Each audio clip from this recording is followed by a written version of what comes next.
Hello everyone, welcome to NEET पे जीत series at Learnohub. मैं हूं अद्रिज और मेरे साथ आप पढ़ोगे physics for NEET only at learnohub.com, जहां पे आपको मिलेंगे फिजिक्स, केमिस्ट्री, मैथमेटिक्स, बायोलॉजी के सारे लेक्चर्स, सारे कंसेप्ट्स बिल्कुल फ्री ओनली एट learnohub.com।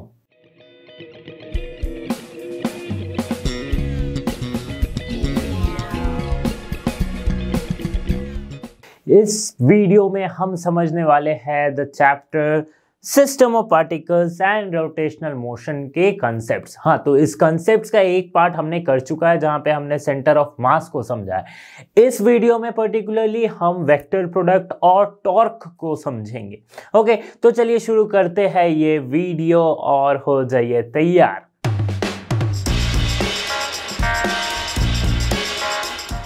अगला टॉपिक जो हम स्टार्ट करने वाले हैं वो क्या है? वेक्टर प्रोडक्ट और क्रॉस प्रोडक्ट। वेक्टर प्रोडक्ट और क्रॉस प्रोडक्ट। तो जैसे कि हमने डॉट प्रोडक्ट पढ़ा था जब हम पढ़ रहे थे वर्क एनर्जी पावर, ठीक है। तो डॉट प्रोडक्ट को क्या कहा था कि that is a scalar product. Means दो वेक्टर के बीच का अगर डॉट प्रोडक्ट हम निकाले तो वो एक स्केलर क्वांटिटी आएगी, जैसे कि वर्क डन क्या है? एक स्केलर क्वांटिटी है। लेकिन वेक्टर प्रोडक्ट मतलब कि दो वेक्टर्स को अगर हम उनका क्रॉस प्रोडक्ट करते हैं तो हमें जो रिजल्ट मिलेगा वो भी एक वेक्टर क्वांटिटी होगी। ओके, वो क्या होगी? एक वेक्टर क्वांटिटी। और इसकी जो मैग्नीट्यूड होगी ना, it will be equal to the product of the magnitude of both the vectors and the sine angle between them. ठीक है, समझाता हूं। सपोज ये एक वेक्टर है ए वेक्टर और ये वेक्टर है एक बी वेक्टर, तो और इनके बीच में एक एंगल है थीटा।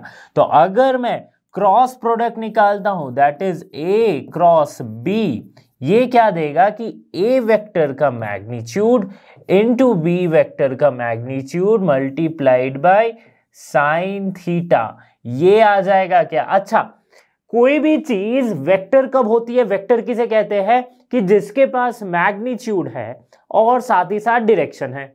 ठीक है, तो A vector cross B vector हमने कहा था कि ये वेक्टर प्रोडक्ट है या क्रॉस प्रोडक्ट है जो कि एक वेक्टर क्वांटिटी आएगी।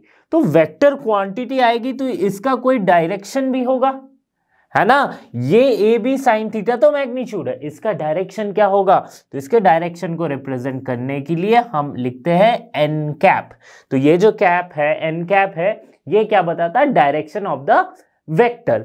तो A vector cross B vector जो है वो A B sine theta n cap, जिसे हम लिख देंगे क्या? C vector. तो कोई भी ये एक वेक्टर हो सकता है, सी डी ई एफ, कुछ भी आप मान के लिख सकते हो। ओके, मतलब यही है कि क्रॉस प्रोडक्ट, दो वेक्टर्स का क्रॉस प्रोडक्ट करेंगे तो क्या होगा? ये एक तीसरा वेक्टर आएगा। अच्छा, इसका मैग्नीट्यूड इसका डायरेक्शन किस तरफ होगा? हमने एन कैप कर दिया है। ए वेक्टर अगर ऐसा है, बी वेक्टर अगर ऐसा है, ए क्रॉस बी कर रहे हैं, इसका मतलब क्या है? हम एंगल को ऐसे ले रहे हैं, ए से बी तक का एंगल, ए से बी तक का। तो जो तीसरा जो वेक्टर आ रहा है हमारा, ये भी साइन थीटा एन कैप, इसके डायरेक्शन को बताने के लिए हम यूज करते हैं क्या? Right hand screw rule. Screw rule use करते हैं, राइट हैंड स्क्रू रूल। अभी ये स्क्रू रूल क्या होता है? बहुत ही सिंपल सा रूल है। देखो क्या होती है, स्क्रू को जब हम क्लॉकवाइज घुमाते हैं, है ना, कोई भी आप स्क्रू ले लो, नट हो गया, स्क्रू हो गया, ठीक है। तो ये सपोज स्क्रू है, इसको जब हम राइट साइड घुमाएंगे, सॉरी क्लॉकवाइज घुमाएंगे, 3D इमेज बनाता हूं मैं फॉर बेटर अंडरस्टैंडिंग। ठीक है, देखो ये एक नट जैसा लग रहा है। देखो अभी इसको अगर मैं राइट साइड घुमाता हूं, राइट साइड यानी कि क्लॉकवाइज रोटेट कर रहा हूं, तो क्या होना चाहिए? किसी भी चीज को जब आप कसते हो, राइट, जब आप बॉटल की ढक्कन लगाते हो या फिर स्क्रू ड्राइवर से कुछ टाइट कर रहे हो, कोई एक स्क्रू जो है टाइट कर रहे हो, तो आप किस तरफ घुमाते हो? वो आप क्लॉकवाइज घुमाते हो। जनरली क्लॉकवाइज ही हम घुमाते हैं, जो भी नॉर्मल स्क्रू हमारे पास है उसे हम क्या करते हैं? क्लॉकवाइज घुमाते हैं। तो बस वही स्क्रू रूल ध्यान रखना कि जब हम क्लॉकवाइज घुमा रहे हैं तब क्या हो रही है, वो अंदर की ओर जा रही है। मीन्स अगर मैं इसे क्लॉकवाइज घुमा रहा हूं, ऐसे कस रहा हूं, तो ये क्या हो रही है, नीचे की ओर जा रही है ना। मैं अगर रेंज से इसे क्लॉकवाइज घुमा रहा हूं तो ये नीचे की ओर जा रही है। तो वैसे ही समझना कि जब भी ए वेक्टर अगर ऐसा है, बी वेक्टर ऐसा है, इसको अगर क्लॉकवाइज घुमाया जाए ए से बी तक ऐसे, तो क्या होगा, अगर यहां पे एक नट होता उससे मैं क्लॉकवाइज घुमाता तो वो अंदर की ओर जाता। तो इस जो भी वेक्टर होगा उसका जो तीसरा वेक्टर होगा, जो इसका क्रॉस प्रोडक्ट, वो क्या होगा, अंदर के होगा इनसाइड द बोर्ड। उसे हम दिखा सकते हैं ऐसे, inside the board perpendicular to the plane. अच्छा, ये परपेंडिकुलर टू द प्लेन मैं समझा देता हूं, ठीक है। अभी देखो, ए वेक्टर है ये और ये सपोज बी वेक्टर है, ठीक है।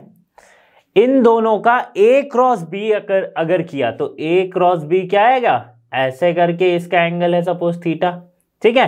तो ये एक प्लेन में, ठीक है, ए वेक्टर बी वेक्टर है, ए क्रॉस बी मैंने किया, ये किस तरफ घुमा है, क्लॉकवाइज घुमा है ए से बी तक। इसकी जो डायरेक्शन होगी सी की, वो होगी इस तरफ नीचे की ओर, है ना, परपेंडिकुलर टू द प्लेन। तो ये अगर जो प्लेन है इसके परपेंडिकुलर डायरेक्शन में होगा, ठीक है।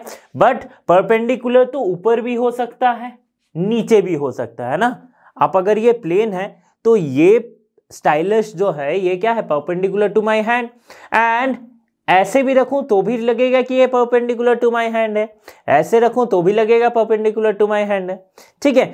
तो जब भी क्लॉकवाइज हो रहा हो तो वैसे ही घुमाना है स्क्रू रूल से, हमेशा याद रखना है।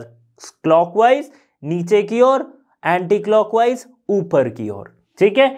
ऐसे में रहा तो हमेशा क्लॉकवाइज है अंदर की तरफ, एंटी क्लॉकवाइज है बाहर की तरफ, ठीक है। सिंपल सा स्क्रू रूल दिखाता हूं फिर।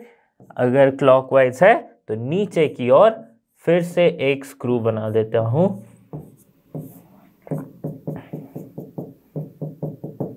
एंटी क्लॉकवाइज अगर घूम रही है तो ये ऊपर की ओर होता है ना। जब भी हमें बॉटल ओपन करना होता है तो हम एंटी क्लॉकवाइज इसे घुमाते हैं और वो बॉटल की ढक्कन क्या होती है, ऊपर आ जाती है और ओपन हो जाती है। सिंपल सी बात है, ठीक है। तो ये हो गया क्या, क्रॉस प्रोडक्ट। इसका डायरेक्शन कैसे बताते हैं, राइट हैंड स्क्रू रूल से।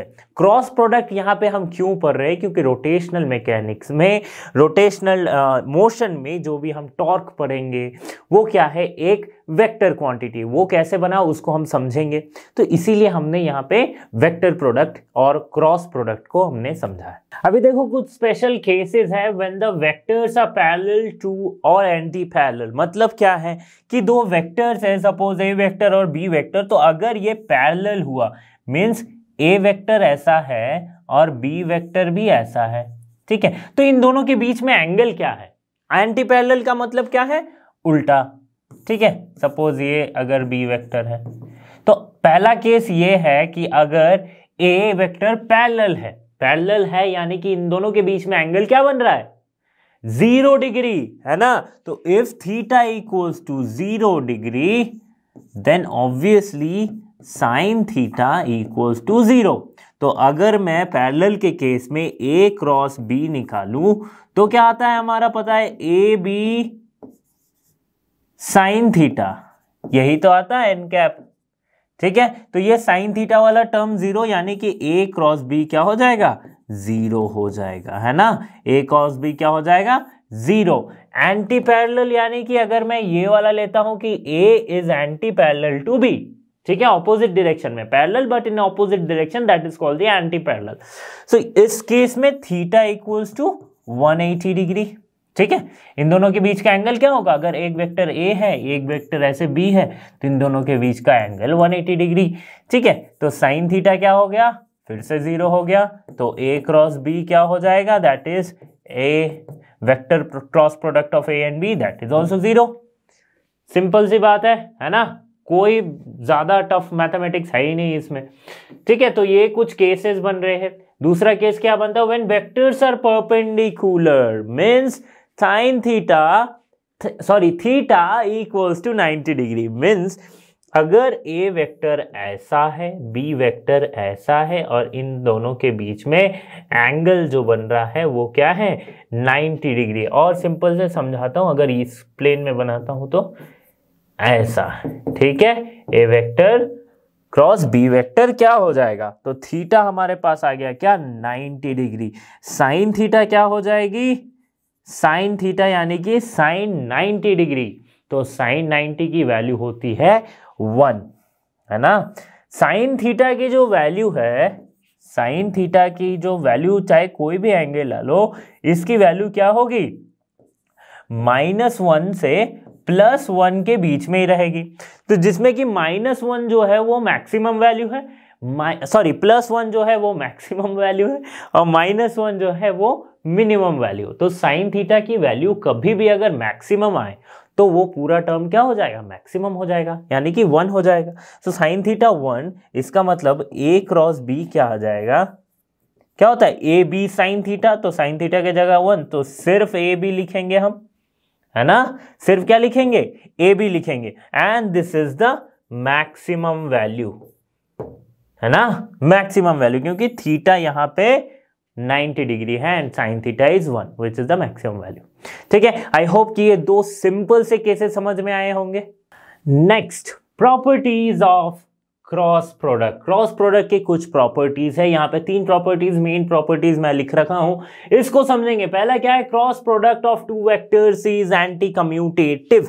एंटी कम्यूटेटिव का मतलब होता है कि अगर ए क्रॉस बी क्या होगा, minus of B cross A, लेकिन डॉट प्रोडक्ट कम्यूटेटिव था। कैसे कि ए डॉट बी करो या फिर बी डॉट ए करो, एक ही बात है, कोई प्रॉब्लम नहीं है इसमें। लेकिन यहां पे a cross b is not equals to b cross a, it is equals to the negative of B cross a. अभी आप पूछोगे सर मतलब क्या है कि ए क्रॉस बी अगर मैं लिख रहा हूं तो इसको भी मैं लिखता हूं ए बी साइन थीटा, है ना, और बी क्रॉस ए लिख रहा हूं तो इसको भी मैं लिख रहा हूं बी ए साइन थीटा। ठीक है, प्रॉब्लम क्या है, प्रॉब्लम है कहां है, डायरेक्शन में प्रॉब्लम है। कैसे, देखो भाई क्या हो रही है कि ए क्रॉस बी जब हम लिख रहे हैं, ए वेक्टर हो गया बी वेक्टर हो गया, ठीक है, ए क्रॉस बी जब हम लिख रहे हैं मतलब एंगल किधर जा रही, ए से बी तक, ऐसा वाला ए से बी तक, ठीक है, क्या है क्लॉकवाइज है, तो जो वेक्टर आएगी उसकी डायरेक्शन क्या होगी, नीचे की तरफ, सॉरी नीचे की तरफ होगी। ओके, वही अगर मैं बी क्रॉस ए लिखूं मतलब क्या, एंगल ऐसे ले रहा हूं एंटी क्लॉकवाइज, तब जो सी वेक्टर आएगी बी क्रॉस ए क्या है, एक वेक्टर क्वांटिटी आएगी, तो उसकी डायरेक्शन क्या हो जाएगी, ऑपोजिट हो जाएगी, है ना। ऑपोजिट एंड इक्वल वेक्टर्स को हम कैसे लिखते हैं, with a negative sign of that same vector, isn't it. तो इसीलिए इसे एंटी कम्यूटेटिव कहा जाता है। ओके, और यहां पे तो हमने लिखना भूल ही गया कि यहां पे एक यूनिट वेक्टर है जो कि बता रही है इसका डायरेक्शन, और एक यूनिट वेक्टर है n डैश। तो अगर n ऐसा है तो ये n डैश है। समझ में आ गया ना क्यों एंटी कम्यूटेटिव लिखते हैं, तो बहुत जगह गलती मत कर देना। ठीक है, चलो अभी इसका यूनिट वेक्टर का देख लेते हैं कि i क्रॉस j। ठीक है, वेक्टर में a वेक्टर क्या है, एक्चुअली a वेक्टर अगर आप देखो तो ये क्या है, x I cap plus Y J cap plus Z K cap. ठीक है, ax sorry ax ay az। वैसे ही b वेक्टर क्या है, bx आई cap plus B Y J cap plus B Z K cap. ठीक है, तो ये जो आई जे के है इनका भी अगर क्रॉस प्रोडक्ट होगा ना, ए क्रॉस बी करूंगा तो इनका भी क्रॉस प्रोडक्ट होगा। ठीक है, तो वो कैसे लिखेंगे कि आई क्रॉस जे अगर हुआ तो वो के होगा। ठीक है, वैसे ही जे क्रॉस के अगर हुआ तो वो हो जाएगा आई, एंड के क्रॉस आई अगर होता है तो वो हो जाएगा जे, ठीक है। लेकिन इसका उल्टा अगर हो गया j cross i, then it will be minus k cross j, it will be minus I, okay, and I cross K, ये क्या हो जाएगा माइनस J, ठीक है। तो इसको याद रखने के लिए, इसमें कोई कंफ्यूजन ना हो, इसके लिए ना हम साइकिल एक बनाते हैं। कैसे? साइकिल चलाने वाला साइकिल नहीं, समझने वाला साइकिल, I J और K, ठीक है। देखो देख लो भैया अच्छे से, आई से जे गया, ठीक है, तो जो बचा वो लिखेंगे। आई से जे गया means i cross j, we will write k, फिर j cross k we will write जो बचेगा i, k cross i we will write j. लेकिन जैसे ही ये उल्टा घूमने लगा, एंटी क्लॉकवाइज घूमने लगा, कैसे? आई क्रॉस के अगर हुआ तो जे लिखेंगे, लेकिन एक माइनस साइन के साथ, है ना, आई क्रॉस जे, ये आई क्रॉस जे, ठीक है। वैसे ही अगर जे क्रॉस के हुआ, सॉरी के क्रॉस जे हुआ, तो आई लिखेंगे लेकिन एक माइनस साइन के साथ। तो यही बोलता है क्या कि the two vectors in cross product are anti commutative. Okay, दो और प्रॉपर्टीज क्या है? एक तो है डिस्ट्रीब्यूटिव प्रॉपर्टी और तीसरा है एसोसिएटिव प्रॉपर्टी। तो cross product of vectors are distribute, यहाँ टू नहीं, दो वेक्टर से भी अगर तीन वेक्टर्स भी लिए रहे तो यहाँ पे ये डिस्ट्रीब्यूटिव प्रॉपर्टी है। क्या होता है डिस्ट्रीब्यूटिव? ए क्रॉस बी प्लस सी, ऐसा है अगर, तो ए क्रॉस बी हो सकता है प्लस ए क्रॉस सी, इसे हम लिख सकते हैं। वैसे ही associative property, cross product of vectors is associative. इसका मतलब इसको कैसे समझेंगे? A plus b cross c plus d, इसको कैसे लिख सकते हैं? A cross c plus a cross d, जैसे सिंपल मल्टीप्लीकेशन करते थे वही एसोसिएटिव प्रॉपर्टी जैसा है, plus b cross c plus b cross d, ठीक है। ये क्या है? Associative property. ये क्या है? Distributive property. तो ये थे तीन properties of vector product. Vector products और cross products in Cartesian coordinates. अच्छा, दो वेक्टर्स दिए हुए हैं, उसका वेक्टर प्रोडक्ट या क्रॉस प्रोडक्ट हम एक्चुअल में कैसे निकालेंगे, एक्चुअल में तीसरा वेक्टर कैसे आता है, वो मैं बताने वाला हूं। तो देखो, बहुत ही सिंपल सा रूल है, इसमें थोड़ा सा मैथमेटिक्स यूज हुआ है जो कि है डिटर्मिनेंट वाला कंसेप्ट, बट मैं आपको इजीली समझा देता हूं, है ना, बहुत ज्यादा मैथमेटिक्स करने की जरूरत है नहीं। तो दो वेक्टर्स दी गई है, ए वेक्टर और बी वेक्टर, जो कि दिया गया है A X I cap plus A Y J cap plus A Z K cap, and B vector is given as B X I cap plus B Y J cap and B Z K cap. तो हमें A cross B निकालना है, means A vector का cross product B vector के साथ ये निकालना है। कैसे सॉल्व करेंगे, यहाँ पे मैं बना के दिखाता हूं। तो ए क्रॉस बी, ठीक है। देखो, लिखने का तरीका मैं बता दे रहा हूं, बहुत होते हैं नीट में बहुत स्टूडेंट्स हैं जिन्होंने मैथ्स नहीं लिए हैं, तो इसका मतलब ये नहीं कि आप मैथ्स पूरा पढ़ना पड़ेगा वेक्टर प्रोडक्ट करने के लिए, नहीं। मैं देखो इजीली मेथड बताता हूं कैसे आप याद रखोगे। तो पहले देखो ए क्रॉस बी है ना, तो पहले आई जे के लिख दो यहाँ पे, ठीक है। फिर ए में जो आई का कोफिशिएंट है वो क्या है? ए एक्स, जे में जो है ए वाई और ए जेड, ऐसे लिख दो। और फिर अगले लाइन पे लिख दो बी में B X B Y B Z, ठीक है। सिंपल सा बताऊंगा, एकदम क्रिस्टल क्लियर हो जाएगा। देखो क्या होती है कि पहले अभी कैलकुलेट कैसे करेंगे, ये लाइन थोड़ा बड़ा हो गया, ठीक है। कैलकुलेट कैसे करेंगे, तो पहले आई को रखो, ठीक है, साथ में ये वाला रखा जैसे ही ना, तो इसको इस पे हाथ रख देना ऐसे, ठीक है। आई को रख के इस पे हाथ रख देना। अभी इसको मल्टीप्लिकेशन करो क्रॉस और दोनों को सबट्रैक्ट करो, मतलब ए वाई बी जेड, ये मैंने मल्टीप्लाई किया क्रॉस, और minus A Z B Y, है ना। ये हो गया आई कैप दिस वन। अभी क्या है, अच्छा साइन बीच में क्या आएगा मैं बताऊंगा, ठीक है। तो पहले उसके बाद जे को रखो, फिर क्या करना है, जे को जैसे ही रखा अभी सेम करना है कि इस पे हाथ रखो। अभी कौन से दो बच जाएंगे, एक ए एक्स बी जेड और ए जेड बी एक्स। तो A X B Z minus A Z और क्या है बी एक्स है, ठीक है। फिर के को वैसे ही रखना है, के को रख दिया तो क्या बच गया, ये क्रॉस मल्टीप्लाई हो जाएगा, यानी कि ए एक्स बी वाई माइनस ए वाई बी एक्स, ठीक है। समझ में आ गया, ए एक्स बी वाई माइनस ए वाई बी एक्स। अभी देखो क्या करना है कि साइन कैसे पुट करेंगे। तो साइन ना ऑल्टरनेटिव पुट करेंगे। पहले वाला प्लस में रखा हूं तो अगला वाला माइनस कर दो, अगला वाला माइनस है तो ये वाला प्लस कर दो, बस प्लस माइनस प्लस। बहुत ज्यादा डिटेल समझने की जरूरत नहीं है क्योंकि सिंपल ऐसे ही बन जाता है, ठीक है। अभी एक एग्जांपल लेते हैं कि सपोज ए वेक्टर अगर दिया गया है 2i cap plus 3j cap minus k cap, ठीक है। माइनस k कैप यानी कि यहाँ पे 1 है।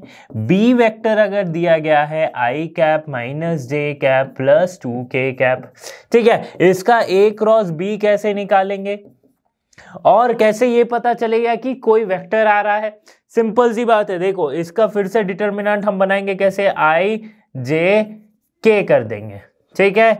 i के नीचे पहले a वाला टर्म यानी कि 2, ये 3 और ये क्या है -1, ठीक है। इसका कोफिशिएंट 1 -1 2 करते जाओ। अब i कैप लिखो, फिर क्या 3 इंटू 2 6 6 माइनस -1 इंटू -1 क्या हो जाएगा +1, लेकिन सामने एक माइनस है तो माइनस ऑफ +1 दैट इज -1, ठीक है। उसके बाद कौन सा साइन लेना, माइनस जे कैप।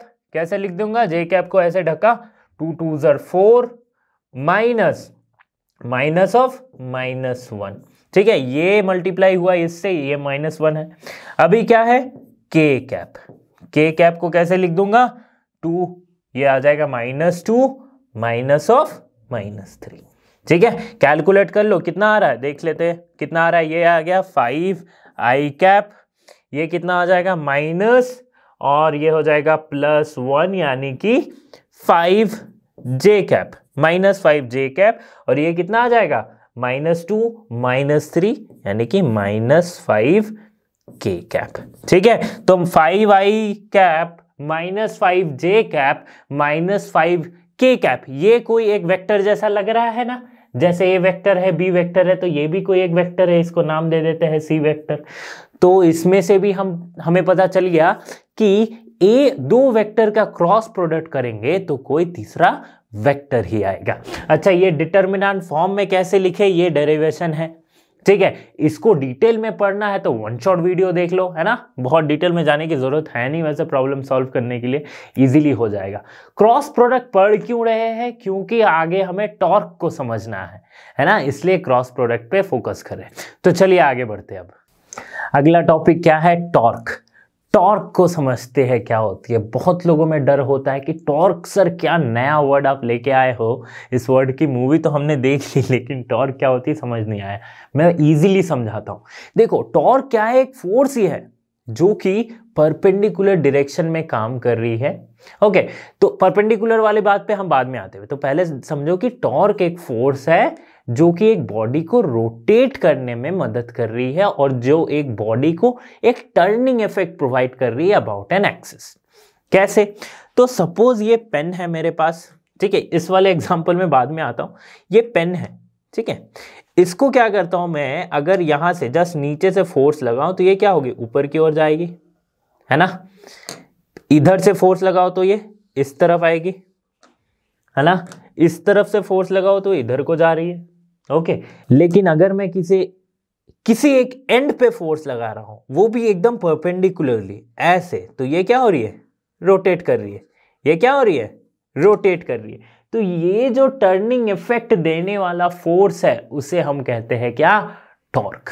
ठीक है, तो ये हम जनरली इस टाइप के सिस्टम में देख सकते हैं, है ना, कि एक नट है, नट को कैसे कसते हैं, एक रेंच की हेल्प से। तो इसीलिए रेंच को क्या करते हैं हम, साइड से ऐसे पकड़ के घुमाते हैं और ये नट कसती जाती है, या फिर खोलना होता है तो ऐसे इसे घुमाते हैं और ये ढीली होती जाती है।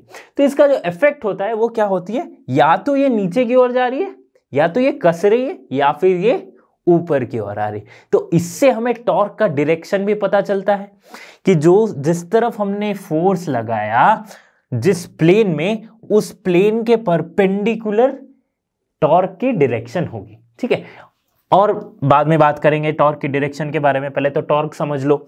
ठीक है, फिर जब बॉटल की होती है, ठीक है, बॉटल के ढक्कन को, तो वैसे ही हम करते कि क्या करते, बॉटल के ढक्कन पे हम कुछ इधर से फोर्स लगाएंगे और 2 उंगली से ऐसे लगाते हैं फोर्स। तो इससे क्या होती है, या तो बॉटल की ढक्कन खुलती है या फिर बंद हो जाती है, depends on the direction of the applied force. ठीक है, तो टॉर्क को मेजर कैसे करते हैं, टॉर्क को मेजर कैसे करते हैं, पहले तो लिखते हैं उसे टाउ से। ठीक है, ये टॉर्क की साइन है और इससे मेजर करते हैं आर क्रॉस एफ।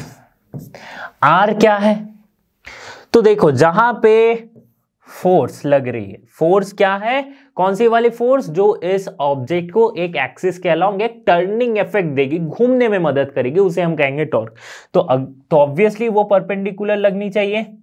ठीक है, ये अगर सीधी है तो इसके परपेंडिकुलर किसी एंड पे मैंने फोर्स लगाया। ओके, ये इसकी एक्सिस है, एक्सिस मतलब ये जो नट है वो रोटेट तो कर रही है, रोटेट कर रही है मतलब क्या, किसी एक एक्सिस के अलाउंग तो रोटेट करेगी, है ना, मैं एक्सिस के बारे में पहले बता चुका हूं।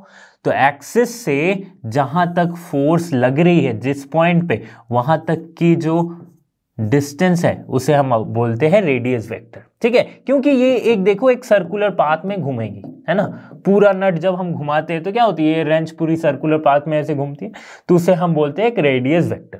ठीक है, तो ये रेडियस वेक्टर के परपेंडिकुलर ये फोर्स काम करती है, उसे हम कहते हैं टॉर्क। ठीक है, इसलिए इसे ऐसे डिनोट करते हैं, and it is also written as, cross product को हम आर एफ साइन थीटा ऐसे लिख सकते हैं। सो साइन थीटा क्या है, just a small angle between this two vector.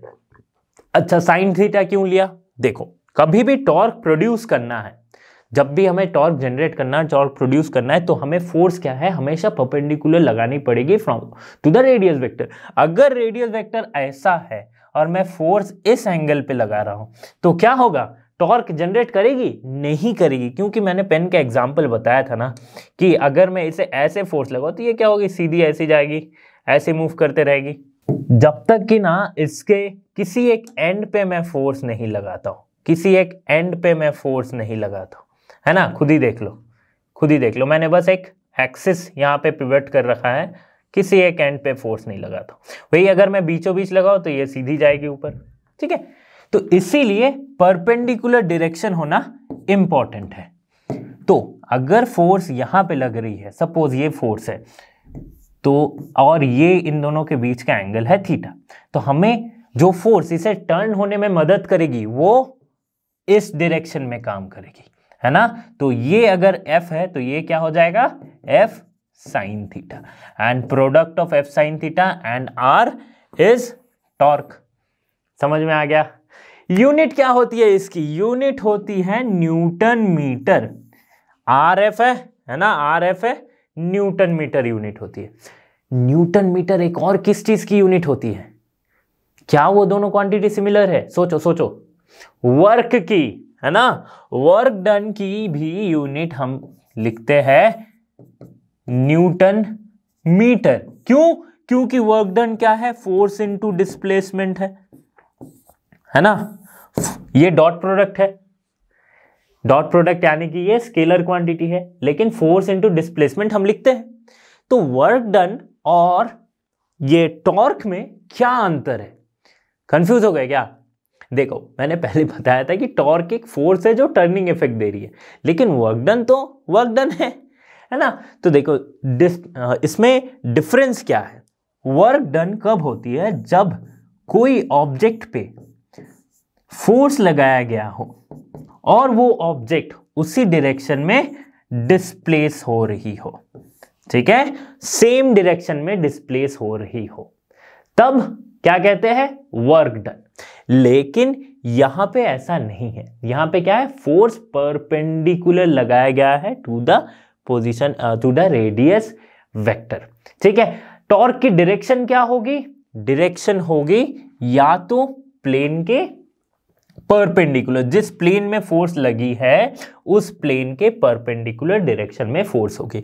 इसलिए देखो नट को मैंने भले ही ऐसे कसा हो, ठीक है, इस प्लेन में मैंने फोर्स लगाया या फिर इधर लगाया, जिधर भी आपको खोलना है या बंद करना है, ठीक है, तो इससे नट पे क्या इफेक्ट हो रही है, या तो वो नीचे की ओर जा रही है या फिर ऊपर की ओर आ रही है। जब कसते हो तो क्या होती है, नट ऐसे धंसते जाती है ना, और जब उसे लूज करते तो क्या होती है, वो निकलते जाती है। तो इसका मोशन क्या है, दो ही है, या तो नीचे जाएगी या फिर ऊपर जाएगी, बट फोर्स इस पे परपेंडिकुलर लग रहा है टू द प्लेन, इसलिए फोर्स ऐसे लग रहा है बट नट ऊपर नीचे हो रही है। सो दैट्स वाई टॉर्क की जो डायरेक्शन होगी, direction of torque is perpendicular to the plane of the applied force, जहां पे ये दोनों वेक्टर काम करे उस प्लेन के परपेंडिकुलर। इसको और डिटेल में समझेंगे, ओके। तो वर्क डन और टॉर्क में भी अंतर समझ में आ गया कि क्या है, यहां पे displacement in the same direction of the applied force होती है, ओके। तो आगे बढ़ते हैं। अब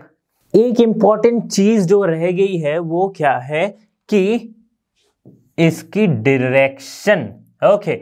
तो जब भी हम कोई वेक्टर को लिखते हैं, वेक्टर को कैसे लिखते हैं, या तो x I cap plus Y J cap plus Z K cap, ठीक है, ए वेक्टर, ऐसे ही तो लिखते हैं वेक्टर को। तो ये यूनिट वेक्टर क्या है, यूनिट वेक्टर है जो कि डायरेक्शन बताती है ना, किस डायरेक्शन में कितना मैग्नीट्यूड है, ठीक है।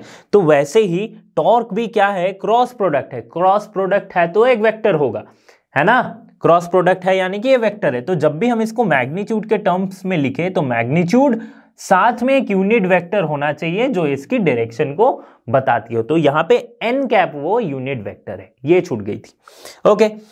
तो I hope it is clear. अब आगे बढ़ते हैं, डायरेक्शन ऑफ टॉर्क। तो टॉर्क के डायरेक्शन मैंने बता चुका है। देखो अभी क्या है ना कि टॉर्क की डायरेक्शन या फिर कोई भी क्रॉस प्रोडक्ट का जो डायरेक्शन है, क्रॉस प्रोडक्ट क्या होती है, दो वेक्टर्स का क्रॉस प्रोडक्ट, एक तीसरा वेक्टर आएगा, वेक्टर है तो उसकी डायरेक्शन क्या है। तो उसकी डायरेक्शन कैसे निकाल सकते हो आप, by right hand screw rule, ठीक है, नाम क्या है, राइट हैंड स्क्रू रूल से निकाल सकते हो, ठीक है। बहुत ही इजी बना दूंगा ये मेथड, कैसे निकाल सकते हो। तो पहले देखो एक स्क्रू बना लेता हूं, एक स्क्रू है, ठीक है, जिसे, अच्छा स्क्रू अभी पूरा नहीं बना ना, रुको मैं बनाता हूं, ठीक है, ये इसके थ्रेड्स लगे हैं, ओके। सो और ये क्या है, एक रेंच है,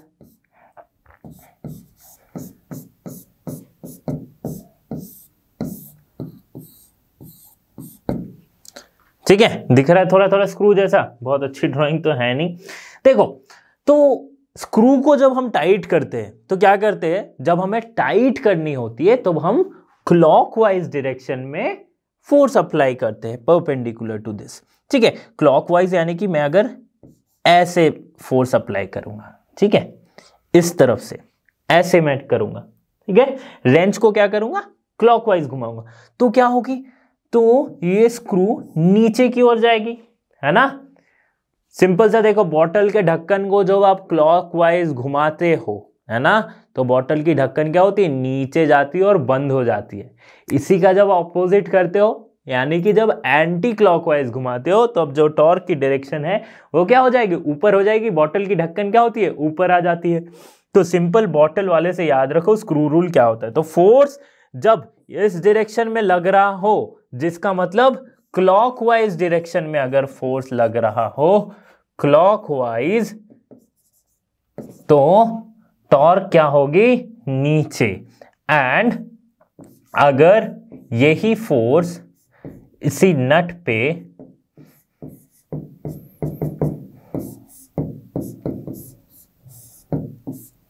ठीक है, अगर लग रहा हो एंटी क्लॉकवाइज, ठीक है, क्या लग रहा हो, एंटी क्लॉकवाइज, उल्टे डायरेक्शन में, तो क्या होगी, ये लूज होते जाएगी, है ना, लूज होते जाएगी, लूज होगी यानी कि स्क्रू जो है वो ऊपर निकल के आएगी, that's why the torque direction is upward.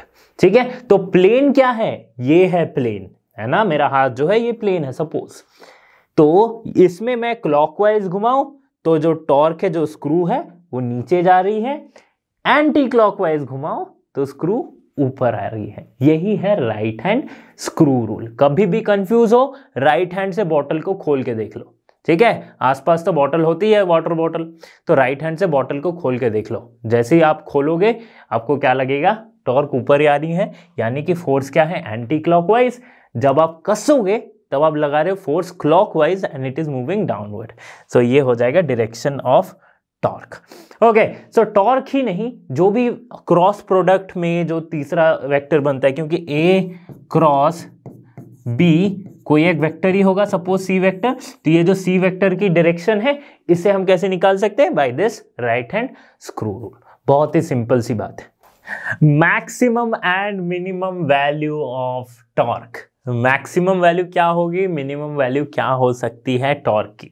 तो देखो टॉर्क है क्या, आर एफ साइन थीटा, है ना, जहां पे आर क्या है, magnitude of radius vector, force क्या, एफ क्या है, magnitude of the force, and sine theta is the theta is the angle between the radius vector and the force. ठीक है, तो इन्हीं तीनों में से कोई भी एक मैक्सिमम मिनिमम होगा, तभी टॉर्क मैक्सिमम या मिनिमम होगी, क्योंकि all are directly proportional to torque. देख लो, रेडियस वेक्टर भी डायरेक्टली प्रोपोर्शनल है, फोर्स भी डायरेक्टली प्रोपोर्शनल है। अभी देखते हैं कि फर्स्ट केस, मेजर इसमें 3 केस बनेंगे। पहला केस क्या होता है, केस 1, जब theta equals to 0 degree, theta equals to 0 degree, यानी कि रेडियस वेक्टर और फोर्स के बीच का एंगल क्या है, 0 है। मतलब रेडियस वेक्टर, अच्छा ये डोर खुलेगा किधर, है ना, इसका एक्सिस कहां है, इसका एक्सिस इस हिंज पे है, ये जो क्लैंप लगी हुई है, ये जो हिंज है, यही इसका एक्सिस है। जब खुलना होता है तो ऐसे ही खुलेगा, है ना। तो अगर यानी कि यहां का इसका नॉब कहां दिया गया है, इस तरफ। अच्छा यहां पे क्यों दिया गया है ये भी मैं बताऊंगा, ठीक है। तो अगर रेडियस वेक्टर सपोज इसी डायरेक्शन में होगा, किसी इस डायरेक्शन में, लेकिन मैं अगर फोर्स ऐसे लगा दूं, है ना, दरवाजे के साइड से मैं दरवाजे को धक्का दे रहा हूं और मैं चाह रहा हूं कि दरवाजा खुल जाए, खुलेगा कभी, पॉसिबल है क्या, नहीं है पॉसिबल। मतलब क्या है, यहां पे थीटा इक्वल्स टू 0 डिग्री है। देखो फोर्स इधर है, रेडियस वेक्टर इधर है, दोनों वेक्टर के बीच का एंगल क्या है, 0 डिग्री। तो टॉर्क क्या हो जाएगी, R F sine theta, sine 0 that's why torque equals to 0। जब टॉर्क 0 है, तुम कितना भी फोर्स लगाओ, लेकिन टॉर्क 0 है तो वो टर्निंग इफेक्ट नहीं देगा, है ना, टर्निंग इफेक्ट नहीं देगा तो दरवाजा नहीं खुलेगी। ठीक है, दूसरे केस पे आते हैं, व्हेन केस 2, ठीक है, ये केस 1 था। Case 2, when theta equals to 90 degree, जब थीटा होगी क्या, 90 डिग्री, तो क्या होगा, थीटा 90, यानी कि अगर ये रेडियस वेक्टर है और फोर्स इसके जस्ट परपेंडिकुलर खुल रहा है, मतलब लग रही है फोर्स इस डायरेक्शन में, साइन थीटा 90 डिग्री, ये थीटा क्या है, ये आर और एफ के बीच का ही तो एंगल है, तो ये रेडियस वेक्टर है, ये फोर्स वेक्टर है, दोनों के बीच थीटा है, तब क्या होगी, torque equals to R F sine 90 degree. Sine 90 क्या होती है, 1 होती है, तो आर एफ। तो इस केस में टॉर्क जो है वो मैक्सिमम टॉर्क मिलेगा, है ना, क्या मिलेगा, मैक्सिमम टॉर्क मिलेगा। इसीलिए परपेंडिकुलर ही फोर्स अप्लाई करेंगे तो हमें सबसे ज्यादा टॉर्क मिलेगा। ठीक है, तीसरा केस क्या होता है, तीसरा केस, अगर रेडियस 0 है, मीन्स मैं जो फोर्स अप्लाई कर रहा हूं वो यहां पे अप्लाई कर रहा हूं, भले ही परपेंडिकुलर अप्लाई कर रहा हूं लेकिन force is applied on the axis. ठीक है, कोशिश करके देख लेना घर पे, जब दरवाजे के पास जाओगे तो जहां पे ये जो हिंज है, ये जो क्लैंप लगी है, वहीं से दरवाजे को धकेलना स्टार्ट करना। खुलेगी दरवाजा? नहीं खुलेगी। तोड़ भले सकते हो लेकिन खुलेगी नहीं, क्योंकि क्या है, रेडियस वेक्टर 0 है। ये पॉइंट यहीं से तो रेडियस वेक्टर शुरू होती है ना, जहां तक फोर्स लगेगी। तो तुम यहीं पे फोर्स लगाओगे तो रेडियस वेक्टर क्या हो गई? 0 हो गई। अगर रेडियस वेक्टर 0 है तो टॉर्क 0 है ना, टॉर्क क्या है? 0 है। टॉर्क 0 मतलब टर्निंग इफेक्ट नहीं मिलेगा, दरवाजा नहीं खुलेगी। तो इससे क्या हमें समझ में आ रहा है कि टॉर्क जो है वो डायरेक्टली प्रोपोर्शनल है रेडियस वेक्टर के मैग्नीट्यूड से। ठीक है, मतलब रेडियस जितना बड़ा टॉर्क उतना ज्यादा। इसीलिए डोर के जो नॉब्स होते हैं वो हमेशा डोर के एंड साइड में होते हैं, है ना। कभी भी आप दरवाजा खोलने जाओ, जो नॉब्स होंगे जिसे आप पुश या पुल करके खोलते हो दरवाजा, वो क्या होती है? डोर के एक तरफ जहां से एक्सिस है उसके जस्ट ऑपोजिट एकदम एंड में होती है, क्योंकि रेडियस वेक्टर सबसे ज्यादा होता है इस पॉइंट पे, और इस पॉइंट पे हम परपेंडिकुलर फोर्स लगाएंगे तो इजीली टॉर्क मिलेगा और आसानी से दरवाजा खोल सकते हैं। ठीक है, ये आप एक्सपेरिमेंट घर पे खुद से करके देख लो, है ना। फिजिक्स थोड़ा नॉर्मल चीज है एकदम, जो हम डेली लाइफ में यूज करते हैं ना, डेली लाइफ में जो करते हैं वही फिजिक्स है। ठीक है, अगली बार क्या करो, दरवाजे से बाहर निकलो तो एक बार आप डोर के नॉब से ओपन करके देखो, फिर कुछ दूर आके डोर के एक्सिस के पास से ओपन करके देखो, किस में आपको ज्यादा ताकत लग रही है ना। समझ में आ जाएगा कि टॉर्क ज्यादा और कम कब होता है। तो मैक्सिमम टॉर्क कब हो गया? मैक्सिमम टॉर्क हो गया जब when theta equals to 90 degree. Okay, समझ में आ गया बहुत इजीली कंसेप्ट। ये मैं डायरेक्शन और सॉरी ये क्या था, हम पढ़ रहे थे maximum and minimum values of torque, हमने पढ़ लिया है। अब आगे बढ़ते हैं, कंपोनेंट्स ऑफ टॉर्क। तो टॉर्क क्या है? वेक्टर क्वांटिटी है, हर डायरेक्शन में इसके कुछ कंपोनेंट्स होंगे। तो इसके कंपोनेंट्स को कैसे निकालते हैं? तो पहले तो टॉर्क क्या है? टॉर्क है R क्रॉस F, है ना। मतलब इन दोनों का क्रॉस प्रोडक्ट करूंगा तो मुझे टॉर्क मिल जाएगी। ठीक है, क्रॉस प्रोडक्ट तो R कैसे लिख सकते हैं हम? That is X I cap plus Y J cap plus Z K cap. ठीक है, वैसे ही फोर्स को कैसे लिखते हैं?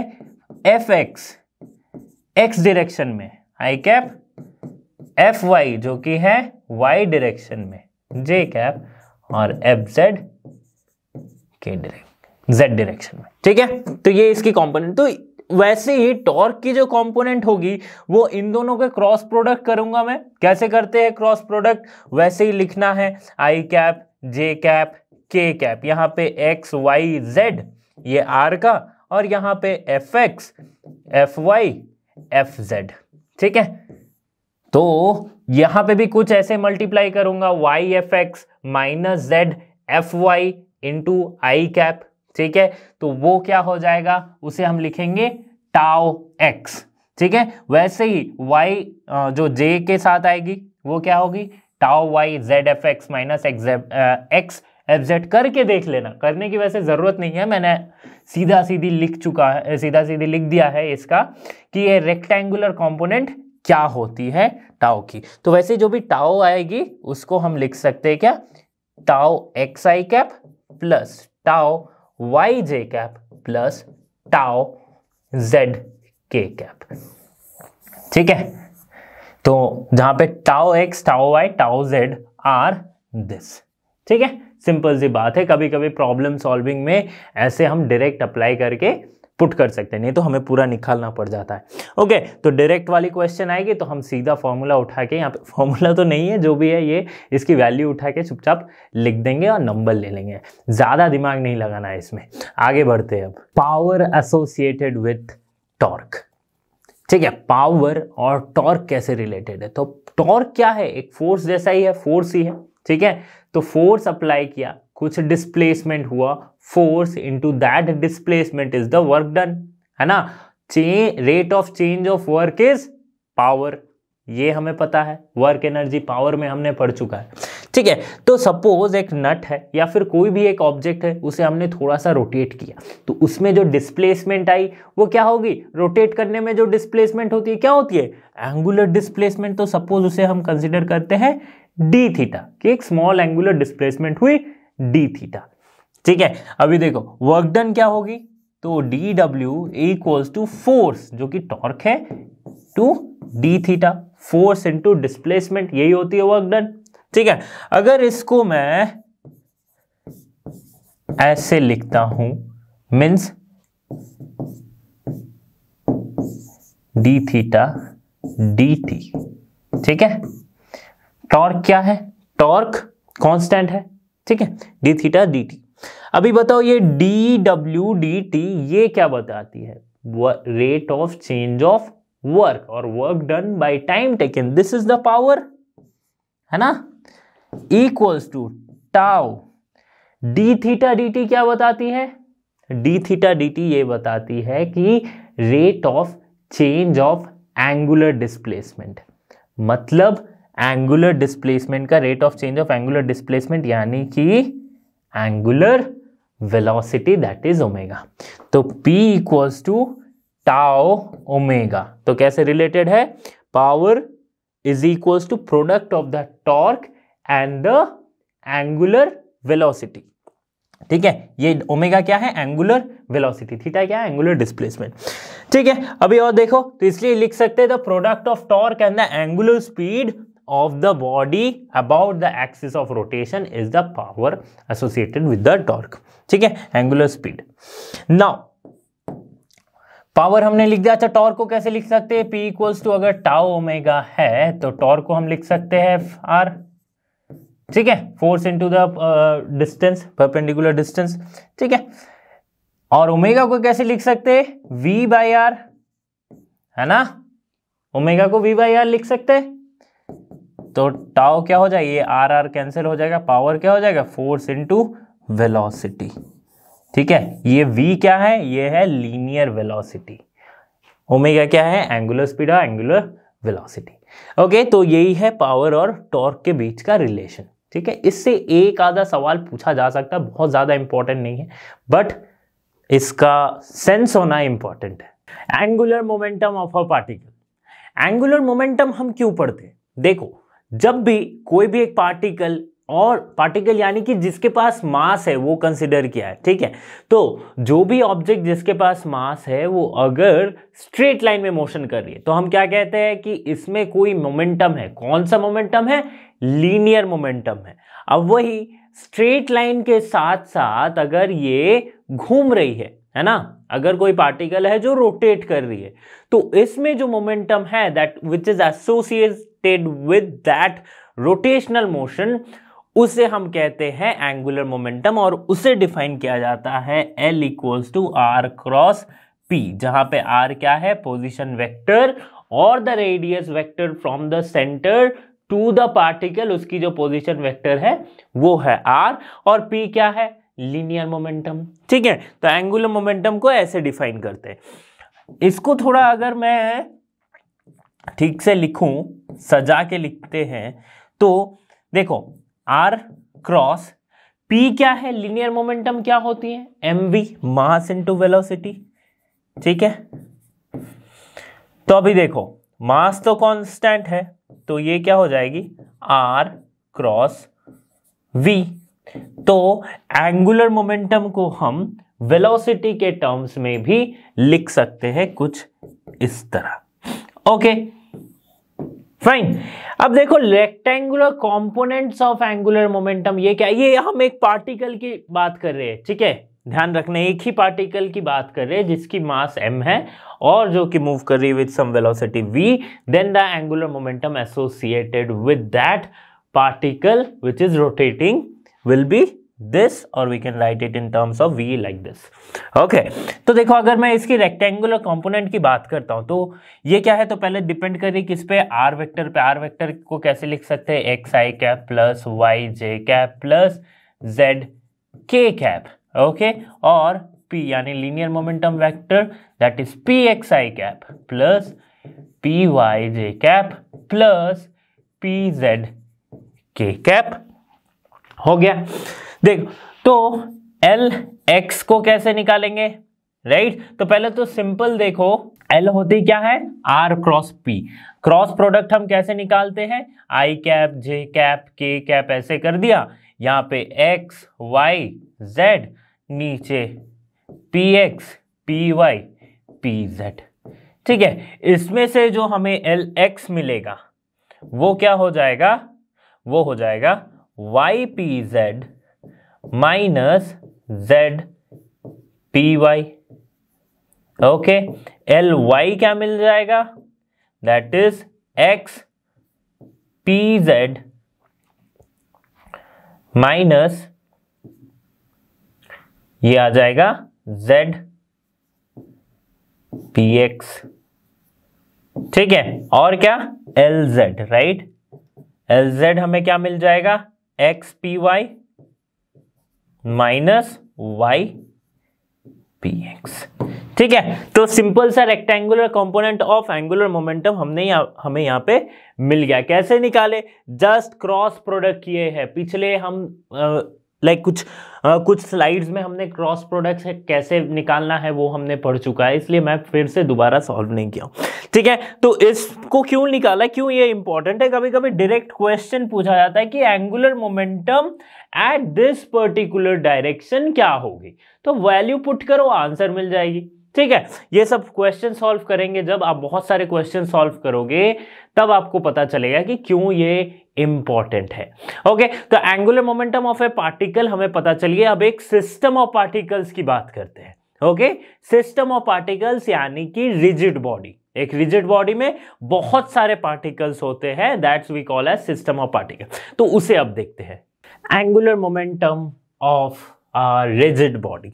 रिजिड बॉडी मतलब क्या, सिस्टम ऑफ पार्टिकल्स। जो भी कोई भी एक बॉडी है जिसमें बहुत सारे पार्टिकल्स है, उस पूरे पार्टिकल्स को, उस पूरे सिस्टम को हम कहते हैं रिजिड बॉडी। ठीक है, तो देखो रिजिड बॉडी में क्या होती है, दो पार्टिकल के बीच का डिस्टेंस जो है वो कभी चेंज नहीं होता। तो सपोज एक ये रिजिड बॉडी है जो कि रोटेट कर रही है, ठीक है, अबाउट एन एक्सिस और with an angular speed of omega. ठीक है, इतना मानते हैं। यहां पे एक पार्टिकल है सपोज P1, ठीक है, इसकी डिस्टेंस क्या है R1। ये किस पर्टिकुलर वेलोसिटी से रोटेट कर रही है, सपोज V1 वेलोसिटी से। ठीक है, वैसे ही P2 एक पार्टिकल है जिसकी R2 डिस्टेंस पे है, ठीक है, पोजीशन वेक्टर R2। वैसे ही P3 है, moving with V2, moving with V3 and it is at R3। तो ऐसे बहुत सारे पार्टिकल्स हैं। तो जैसे हम जानते क्या कि L इक्वल्स टू हम लिख सकते हैं R क्रॉस P, और इसको अगर मैं क्रॉस प्रोडक्ट हटाऊं, मतलब क्या होती है, साइन थीटा लगानी पड़ती है ना, आर पी साइन थीटा। ठीक है, तो अगर मैं मानता हूं कि थीटा क्या है, दोनों के बीच में आर और ये जो लीनियर मोमेंटम है इसके बीच में एंगल मैं मान लेता हूं कि 90 डिग्री है, तो सिर्फ मैं आर पी लिख सकता हूं क्योंकि साइन थीटा की वैल्यू क्या हो गई, 1 हो गई। तो ये कंसिडर कर रहा हूं मैं। ठीक है, अभी देखो आर पी, पी को कैसे लिख सकते हैं, एम वी आर,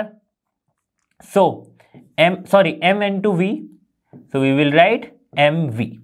अभी देखो v को मैं एंगुलर स्पीड के टर्म में कैसे लिख सकता हूं, v equals to R omega, so we can write M R square omega. तो जो एंगुलर मोमेंटम है उसको मैं एम आर स्क्वायर ओमेगा लिख सकता हूं। बहुत सिंपल है। ठीक है, फॉर पार्टिकल 1 उसकी एंगुलर मोमेंटम कितनी होगी, उसकी हो जाएगी mass of that particle R1 square omega. अच्छा, ओमेगा चेंज क्यों नहीं हुआ, क्योंकि पूरा जो रिजिड बॉडी है विथ सेम एंगुलर स्पीड, पूरा जो रिजिड बॉडी है वो सिर्फ ओमेगा से घूम रही है। ठीक है, तो हर एक पार्टिकल, भले ही इसकी वेलोसिटी अलग हो सकती है, लेकिन एंगुलर वेलोसिटी और एंगुलर स्पीड जो है वो हर एक पार्टिकल की सेम होगी। ओके, तो इसीलिए ओमेगा। वैसे ही L2 कैसे लिख सकता हूं, M2 R2 square omega, MLN mn rn omega square. ठीक है, तो जब मैं पूरे सिस्टम का निकालूंगा, है ना, सिस्टम का निकालना यानी पूरे रिजिड बॉडी का निकालूंगा एंगुलर मोमेंटम, तो मैं कैसे निकालूंगा, L equals to summation of, right, I equals to 1, I equals to n, क्या हो जाएगा, mi ri omega square omega. ठीक है, अभी देखो इसको, ये जो पूरे समेशन है, ओमेगा तो कांस्टेंट है, fine, mi ri square omega, इसको हम लिखते हैं क्या, i, जहां पे i क्या है, i is summation of mi ri square. इसका मतलब क्या होता है, इसका मतलब हो जाएगा m1 r1 square plus m2 r2 square plus mn rn square. ठीक है, ये rn, फाइन। नाउ ये I क्या है, इससे हम कहते हैं मोमेंट ऑफ इनर्शिया। क्या होती है मोमेंट ऑफ इनर्शिया, ये डिटेल्स में हम इसके बाद पढ़ेंगे। ओके, कुछ पहले पूरा डिस्कस कर लेंगे टॉर्क वाले सिस्टम को, उसके बाद हम मोमेंट ऑफ इनर्शिया पे जाएंगे। बट अभी तक के लिए ये सिर्फ मान के रखो कि ये मोमेंट ऑफ इनर्शिया इसे कहते हैं, क्या होती है, फिजिकल मीनिंग क्या है, सारे डिस्कस करेंगे। ओके, तो ये हम जो एंगुलर मोमेंटम है वो क्या आ जाएगी, आई ओमेगा और ओमेगा आई, इसको हम ऐसे लिख सकते हैं of a rigid body. Okay, rate of change of angular momentum क्या होती है, और ये एंगुलर मोमेंटम एक्चुअल में टॉर्क से कैसे रिलेटेड है। तो पहले तो समझ लो कि मोमेंटम का rate of change of momentum हम कहते हैं फोर्स है, लेकिन जब वो कब वो कहते हैं, जब द ऑब्जेक्ट और the body is in translational motion, कि उस पे जो rate of change of momentum होगी उस पे जो एक्सटर्नल फोर्स अप्लाइड है उसके बराबर होगी, है ना। वैसे ही अगर कोई बॉडी रोटेट कर रही है तो rate of change of its angular momentum is equals to the torque. Torque क्या है, torque is the force which is causing that rotating effect, that turning effect, यही तो हमने पढ़ा है। तो अगर मोमेंटम, एंगुलर मोमेंटम लिखूं, कैसे लिखते हैं, आर क्रॉस पी, तो इसका रेट ऑफ चेंज यानी कि डी एल डी टी, ये क्या होगी, टॉर्क के बराबर होगी। तो कैसे होती है ये देखते हैं पहले। तो ये इसको कैसे लिख सकते हैं, D T T of differentiating both the side, simply differentiate कर रहा हूं मैं दोनों तरफ। नाउ डी डी टी क्या हो जाएगी, डी डी टी ये u by V, u into V form में है, तो कैसे डिफरेंशिएट करते हैं, तो पहले हम क्या रखते हैं, u को रख देते हैं, फिर v का डिफरेंशिएशन करते हैं, बीच में क्रॉस है तो u को रखा, u इंटू वी फॉर्म, फिर से याद अगर नहीं है मैं दिला देता हूं याद, u इंटू वी फॉर्म, तो क्या करते हैं, u वाले टर्म को रख के v का डिफरेंशिएशन करते हैं, फिर v वाले टर्म को रख के u का डिफरेंशिएशन करते हैं और दोनों को जोड़ देते हैं। तो वही कर रहा हूं, यहां पे u क्या है, r है, v क्या है, p है।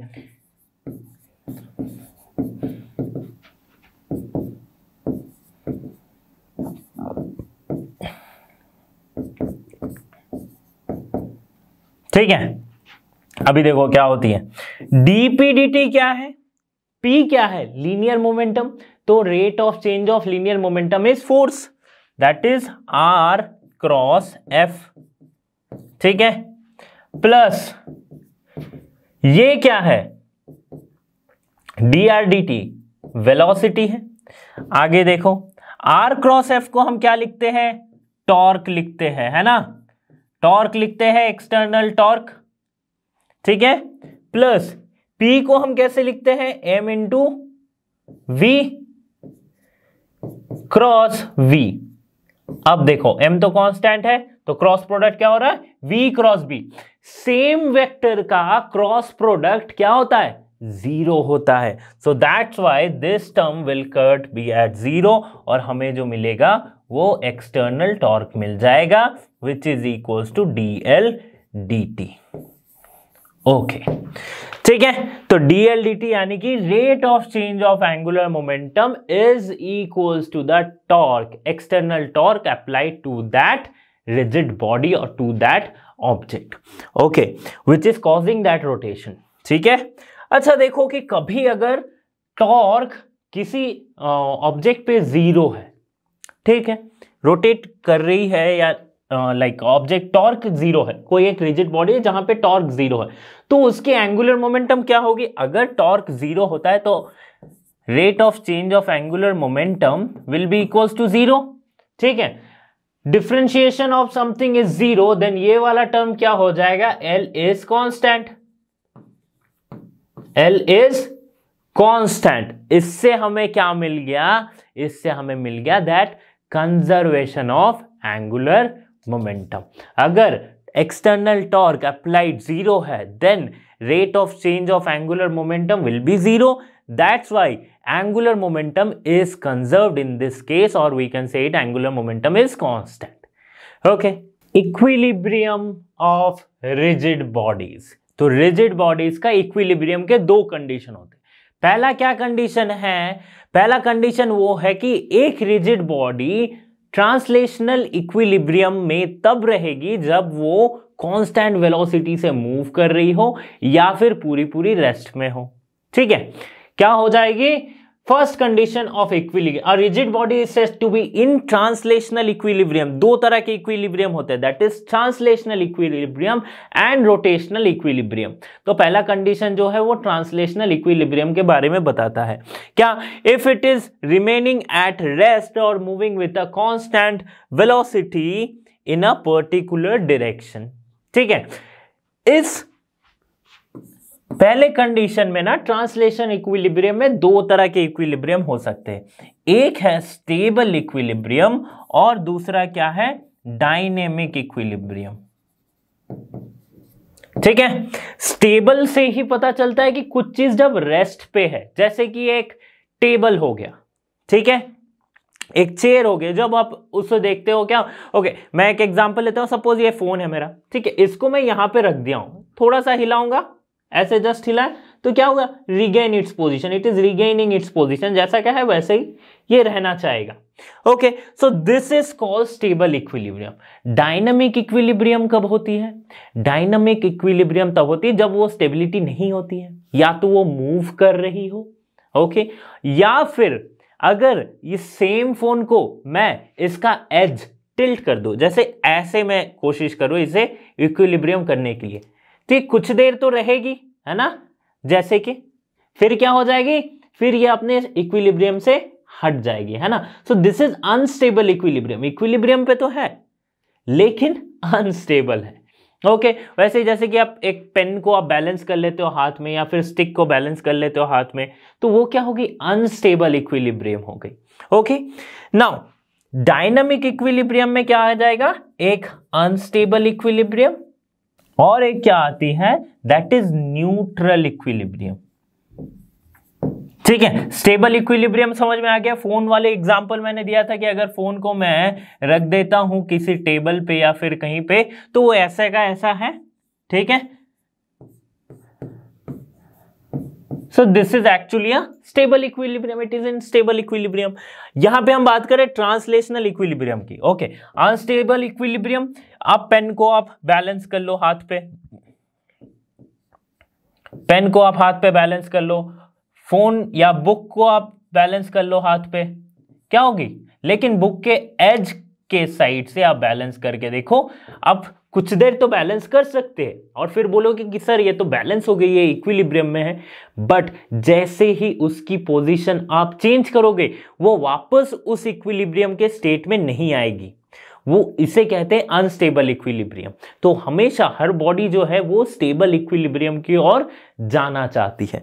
ठीक है, न्यूट्रल इक्विलिब्रियम, अब ये क्या है? एक बॉल को आप रोल कर दो ग्राउंड में, ठीक है, या फिर आपके फ्लोर पे रोल करो, उसकी आप डायरेक्शन चेंज करोगे, उसे आप थोड़ा सा उस इक्विलिब्रियम पोजीशन से हटाओगे, वो क्या होगी, दूसरे जगह पे वो रोल करने लगी, लेकिन इक्विलिब्रियम वो मेंटेन्ड है ना, वो ना ही स्टेबल है ना ही उसे अनस्टेबल हम कह सकते हैं। ओके, तो that is called neutral equilibrium. Ball rolling sorry, ये डायनामिक इक्विलिब्रियम में आती है। स्टेबल तो ऑब्वियसली नहीं है, लेकिन अनस्टेबल भी नहीं है, ठीक है। तो ये क्या हो जाएगी, ball rolling on ground, this is called neutral equilibrium. Okay, तो ये था फर्स्ट कंडीशन ऑफ इक्विलिब्रियम, जो कि बताता है क्या, ट्रांसलेशनल इक्विलिब्रियम के बारे में। अभी हम रोटेशनल इक्विलिब्रियम को समझेंगे और सेकेंड कंडीशन पढ़ेंगे इसका। सेकेंड कंडीशन ऑफ इक्विलिब्रियम, इस कंडीशन में हम समझेंगे रोटेशनल इक्विलिब्रियम के बारे में। तो पहले, इससे जस्ट पहले हमने क्या पढ़ा, ट्रांसलेशनल इक्विलिब्रियम। उसमें एक बात रह गई थी कि अगर ट्रांसलेशनल इक्विलिब्रियम में कोई ऑब्जेक्ट है, कोई बॉडी है, तो उस पे जो नेट फोर्स होगा वो क्या होगा, जीरो होगा। So net force in translational equilibrium is zero. Just like that, अगर कोई बॉडी रोटेशनल इक्विलिब्रियम में है, तो इसका मतलब इस पे जो नेट टॉर्क अप्लाइड है वो क्या है, जीरो है, ठीक है। इसको हम समझेंगे। तो पहले तो देखो, torque, net torque in rotational equilibrium zero होगी। ओके, सपोज ये एक ऑब्जेक्ट है, ये एक रॉड है, मासलेस रॉड इसे समझते हैं, और इस किसी एक पॉइंट पे सस्पेंडेड है, ठीक है, फलक्रम जैसी कोई जगह है, और ये एक सिंपल लिवर जैसा है, ठीक है। इस पे एक फोर्स लग रही है इस तरफ, दैट इज F1, और यहां से यहां तक की डिस्टेंस में मान लेता हूं this is L1 and this is L2। L1 L2 equal नहीं है, थोड़ा सा हटके है, ठीक है। This is F2 force. Okay, ये किस तरफ मूव कर रही है, देखो, फोर्स अगर इधर है तो इसका टॉर्क क्या लग रहा है, एंटी क्लॉकवाइज, एंड इसकी टॉर्क किस तरफ लग रही है, क्लॉकवाइज लग रही है, ठीक है। नाउ जब हम टॉर्क को कंसीडर करते हैं तो क्या कर रहे हैं ना कि एंटी क्लॉकवाइज डायरेक्शन में जो टॉर्क है या फिर मोमेंट है, मोमेंट्स, यहां पे एक वर्ड आता है मोमेंट्स। सो टॉर्क और मोमेंट्स ऑलमोस्ट सेम ही है, ठीक है, टॉर्क और मोमेंट्स क्या है, सेम है। तो एंटी क्लॉकवाइज डायरेक्शन में जो मोमेंट्स या फिर टॉर्क है उसे हम कंसीडर करते हैं पॉजिटिव, एंड क्लॉकवाइज डायरेक्शन में जो है उसे हम कंसीडर करते हैं नेगेटिव। ओके, नाउ देखो, अगर ये रोटेशनल इक्विलिब्रियम में है तो इसका नेट टॉर्क क्या हो जाएगा, जीरो होगा। नेट टॉर्क कैसे निकालेंगे, तो पहले तो देखो इस पॉइंट के अलाउन, सपोज ये पॉइंट है O, ठीक है।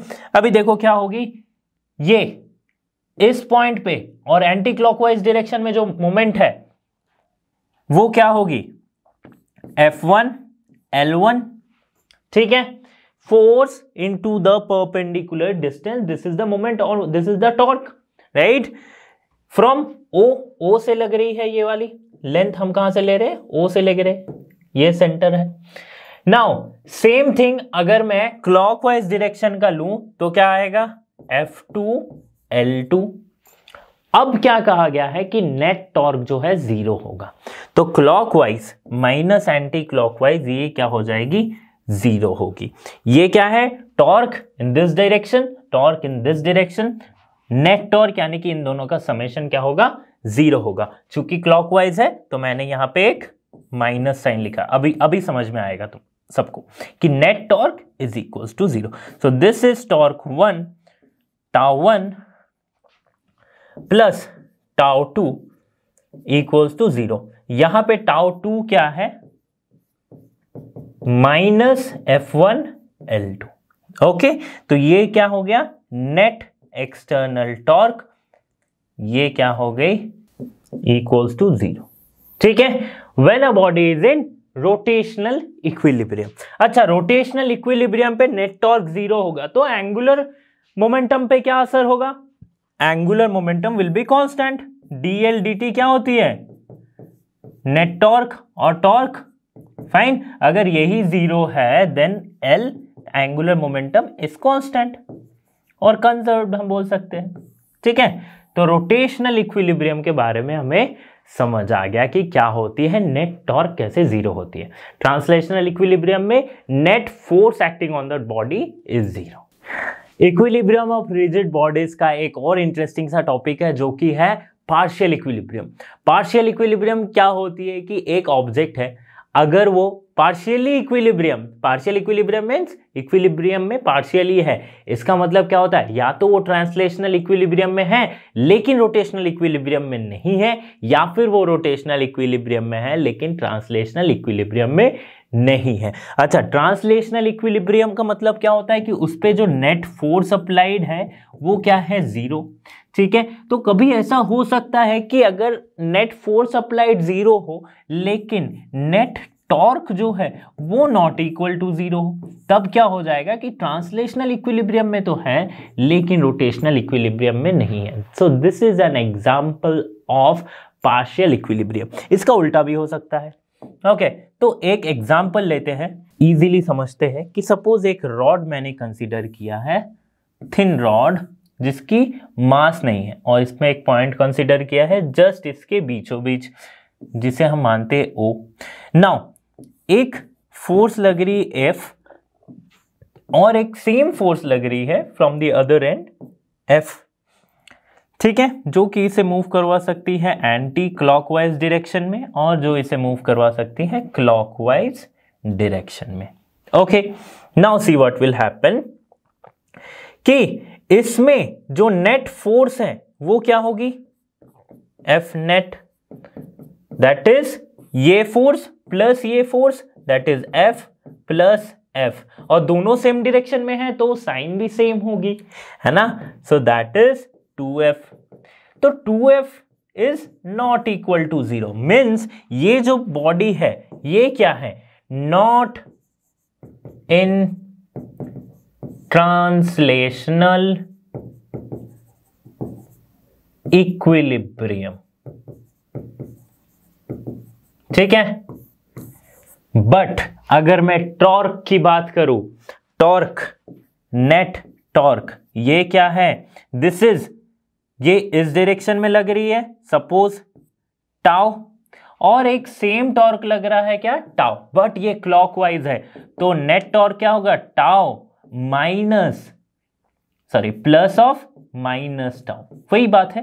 ठीक है, तो टाउ माइनस टाउ, माइनस क्यों लिया, क्योंकि क्लॉकवाइज डायरेक्शन को हम नेगेटिव लेते हैं।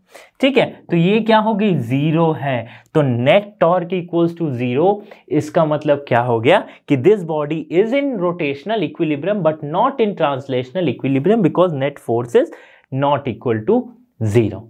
ओके, तो ये हो गया केस ऑफ पार्शियल इक्विलिब्रियम। दूसरा केस देखते हैं कि जब क्या हो रही है कि सेम बॉडी है, अब क्या हो रही है, एक फोर्स लग रही है ऊपर की ओर और एक फोर्स लग रही है नीचे की ओर। ठीक है, अभी क्या होगी, ये कुछ क्रिएट करेगी टॉर्क टाउ, जो इसे मूव करवाएगी इन क्लॉकवाइज डायरेक्शन। ठीक है, और ये क्या मूव करवाएगी, ये भी मूव करवाएगी इसे क्लॉकवाइज डायरेक्शन में, तो दोनों क्लॉकवाइज डायरेक्शन में मूव कर रहे हैं, तो ये पॉइंट है ओ। अभी देखो नेट फोर्स जो होगा वो क्या हो जाएगा, सेम फोर्स ऊपर है, नीचे की फोर्स के साइन हम नेगेटिव मानते हैं, सो F minus F that is zero, so net force acting here is zero, that means this body is in translational equilibrium. Okay, but net torque की अगर बात करूं तो क्या है, ये भी क्लॉकवाइज डायरेक्शन में है मीन्स माइनस टाउ, और ये भी क्लॉकवाइज डायरेक्शन में है means minus tau, so that is minus 2 tau. अच्छा, ये माइनस ये बता रही है कि ये बॉडी जो है ये क्लॉकवाइज डायरेक्शन में मूव करेगी। ओके, इसलिए ये माइनस है और कुछ नहीं है इस माइनस का अंतर। देखो लेकिन फिर भी 2t है which is not equal to zero, तो नेट टॉर्क जीरो के बराबर नहीं है, इसका मतलब ये रोटेशनल इक्विलिब्रियम में नहीं है, but this is in translational equilibrium. So these are the two examples जिससे हम पार्शियल इक्विलिब्रियम को इजीली समझ सकते हैं। इस पे एक और कंसेप्ट है, एक ऑब्जेक्ट है जिस पे ऊपर की ओर एक टॉर्क लग रही हो and the same torque is applied here as well. तो जब same amount of torque which is applied in the opposite ends, ठीक है, of same magnitude but in different direction, उसे हम क्या कहेंगे? कपल कहेंगे। कपल मतलब ही दो जन होता है ना? कपल का मीनिंग यही होता है ना। तो दो टॉर्क लग रही हो, इससे हम क्या कहेंगे? एक ही बॉडी के दो एंड में जब दो equal amount of torque is apply, उसे हम कहते हैं क्या? कपल्स। ओके, कपल के डेफिनेशन में कुछ और मत लिख के आना, है ना। तो देखो कपल की यूज कहाँ होती है? तो बॉटल के ढक्कन को खोलने में, है ना, ठीक है। देखो इससे जब हम ओपन करते हैं तो देखना, आप कभी भी बॉटल ओपन करो, आप क्या करते हो? एक ये वाला फिंगर यूज होता है, या सॉरी ये इंडेक्स फिंगर यूज होता है, और एक थंब यूज होता है। तो थंब से आप इसको पीछे की ओर ढकेलते हो और इंडेक्स फिंगर से आगे की ओर, तभी ये घूमता है ना। क्रॉस प्रोडक्ट वाला कंसेप्ट आ रहा है ना, घूमता है। तो जब ये दोनों फोर्स इक्वल अमाउंट में हो, मींस जो दोनों टॉर्क क्रिएट कर रहे हो वो इक्वल हो बट ऑपोजिट एंड से लग रहे हो, then it is called a couple. क्या कहते हैं उसे? कपल। ठीक है, तो आगे बढ़ते हैं अब। अच्छा, कपल की एक और इंटरेस्टिंग बात, एग्जाम्पल में क्या ध्यान रखना है? कपल के एग्जाम्पल में जस्ट बॉटल का ढक्कन को आप ध्यान में रखना है। एक और इंटरेस्टिंग बात यह है कि कपल जो है वो क्या करती है? रोटेशनल मोशन क्रिएट करती है without translation.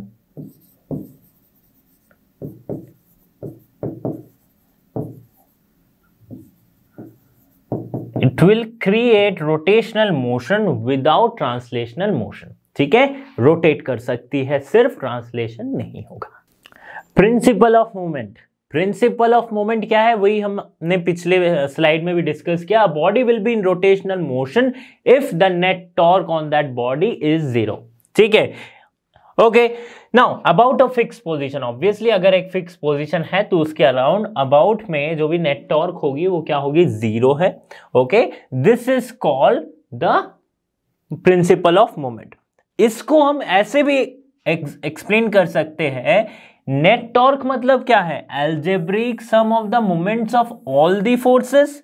Moment of force is torque, है ना, उसे ही हम मोमेंट कहते हैं।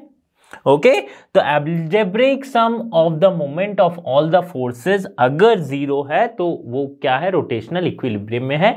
यही हमें बताती है क्या? Principal of moments. Principal of moments. ठीक है, तो देखो सपोज यहां पे फोर्स लग रही है F, यहां पे फोर्स लग रही है F2। ठीक है, ये क्या है? सपोज पॉइंट O है। ओके, इसकी डिस्टेंस है D1, इसकी डिस्टेंस है D2।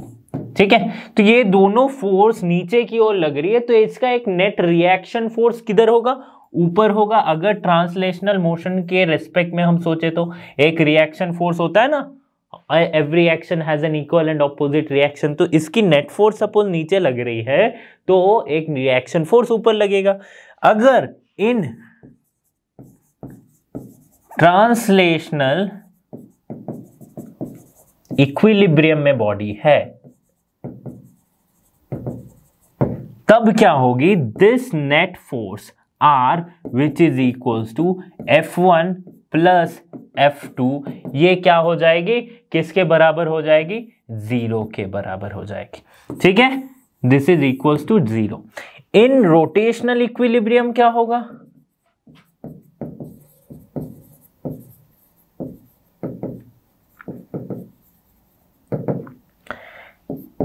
F1 D1 जो कि इसे मूव करवा रही है एंटी क्लॉकवाइज डायरेक्शन में, और ये मूव करवाएगी कहां? क्लॉकवाइज डायरेक्शन में। तो क्या लिखेंगे? Minus F2 D2 equals to 0। बस इसे ही कहते हैं मोमेंट, प्रिंसिपल ऑफ मोमेंट। तो कोई भी ऑब्जेक्ट में अगर यहां पे भी एक फोर्स लग रही थी, सपोज मान लेते कि यहां पे भी एक फोर्स लग रही है F3, जो कि इसे मूव करवा रही है कहां, क्लॉकवाइज डायरेक्शन में। यहां से यहां तक की डिस्टेंस सपोज x है, तो यहां पे एक और हम जोड़ देते हैं, क्या, -f3x इक्वल्स टू 0। ठीक है, तो प्रिंसिपल ऑफ मोमेंट्स सिर्फ इस इक्वेशन पे बेस्ड, ये जो इक्वेशन हम फॉर्म कर रहे हैं ना, जहां पे नेट टॉर्क को 0 करवाने की कोशिश कर रहे हैं, जहां पे हम algebraic sum of all the moment of forces लिख रहे हैं, इस पे बेस्ड 3-4 क्वेश्चन पूछे गए हैं नीट में। ओके, नाउ तो ये होगी रोटेशनल इक्विलिब्रियम। ओके, जिसमें हम लिख सकते हैं क्या, अगर दो फोर्स है, this F1 D1 is equals to F2 D2। ठीक है, F1 D1 is equals to F2 D2। Okay, अब एक इंटरेस्टिंग सी चीज पढ़ते हैं, लोड, एफर्ट और मैकेनिकल एडवांटेज के बारे में। ठीक है, तो सपोज ये एक सिंपल लिवर है। लिवर क्या होती है, सिंपल लिवर, ये क्लास 5 में आप पढ़े हैं कि क्या होती है लिवर।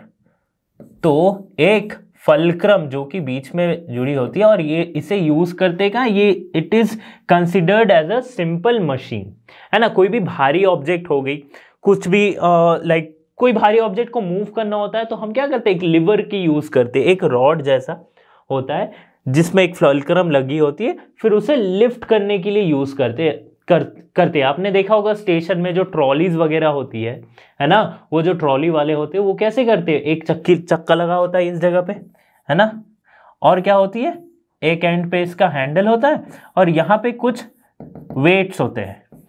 ठीक है, तो यहां से वो इसे उठा के इजीली मूव कर सकते हैं। सो this is an example of simple machine, और इसे कहते हैं सिंपल लिवर। तो लिवर के एक एंड पे रखा जाता है क्या, कुछ वेट जिसे उठाना हो, तो इससे कहते हैं क्या, लोड। और दूसरे एंड से वो प्रेशर दिया, वो एफर्ट किया जाता है, वो फोर्स लगाया जाता है, जिसकी वजह से ये लोड क्या है, ऊपर उठती है। जैसे कि ये सीसॉ है ना, आपने कभी भी अगर सीसॉ में चढ़ा हो तो आपको लगेगा कि एक पॉइंट पे आप ऊपर जा रहे हो, अगले पॉइंट पे आपको एफर्ट लगाना पड़ा है ताकि आपकी जो अपोजिट है वो ऊपर आ सके, है ना। तो देखो, तो इस एंड पे हम लगाते हैं क्या, एफर्ट। ठीक है, तो लोड क्या होती है, ऊपर की और मूव करती है, एफर्ट नीचे लगाएंगे, लोड ऊपर की और मूव करेगी। सिंपल सा कंसेप्ट है, कुछ भी इसमें रॉकेट साइंस नहीं है।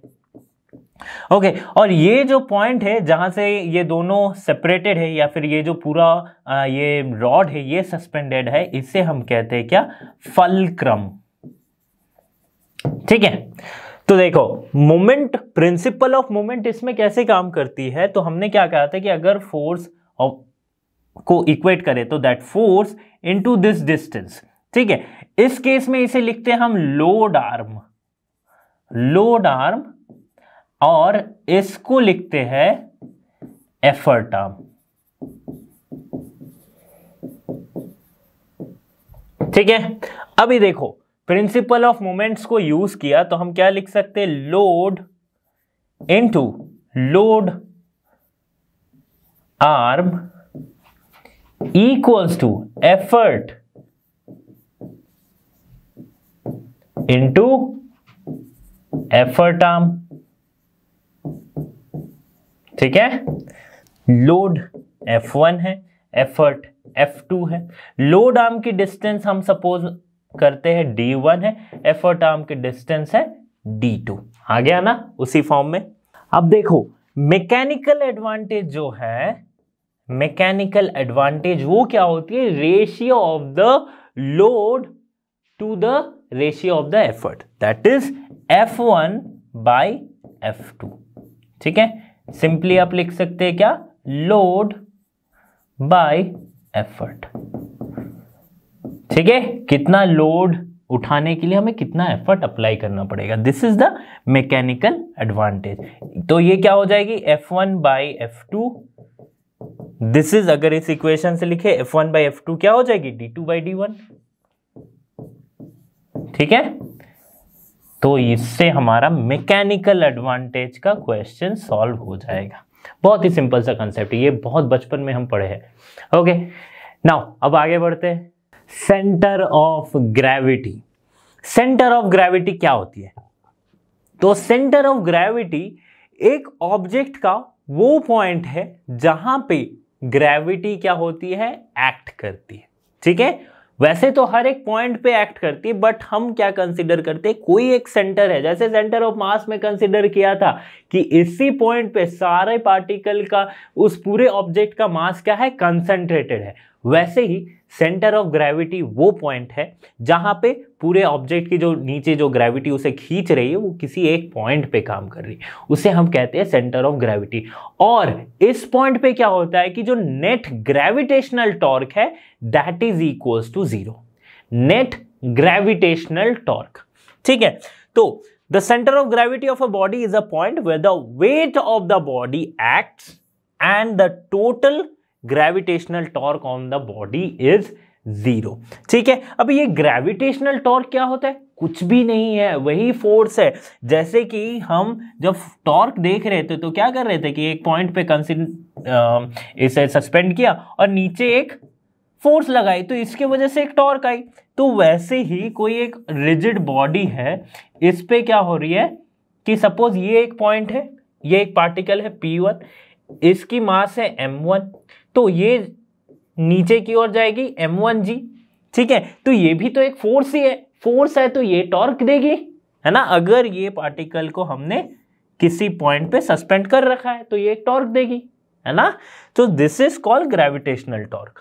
तो हम क्या कंसीडर करते कि यहां पे बहुत सारे पार्टिकल हैं, ठीक है, तो सारे पार्टिकल का जो नेट टॉर्क होगा, torque of particle 1 plus torque of particle 2 plus dot dot dot particle n, that is equals to 0।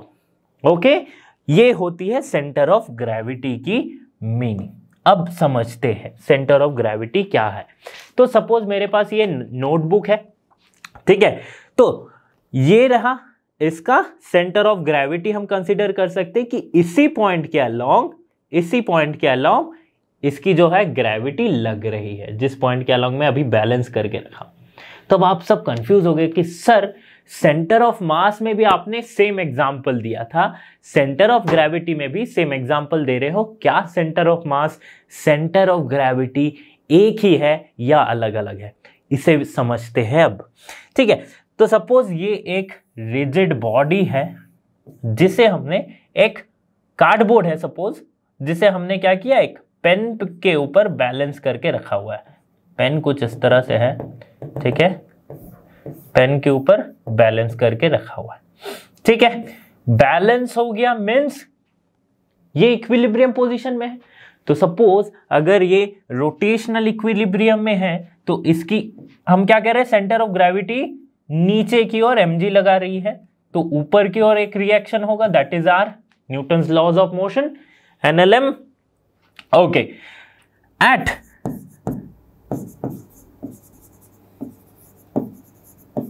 Translational equilibrium